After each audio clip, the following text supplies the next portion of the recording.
এই দেশি tata tata tata. দেখেন বৃষ্টির পানি কতটুক, প্রচুর বৃষ্টি হয়েছে।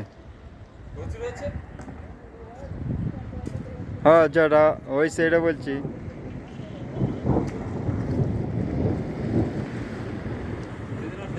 বিদেশের অবস্থা ভালো না, বৃষ্টি অতিরিক্ত আজ। আমাদের দেশের মতন বৃষ্টি অতিরিক্ত, এই ওই সাইডে কিন্তু বৃষ্টি হইতেছে এখনো।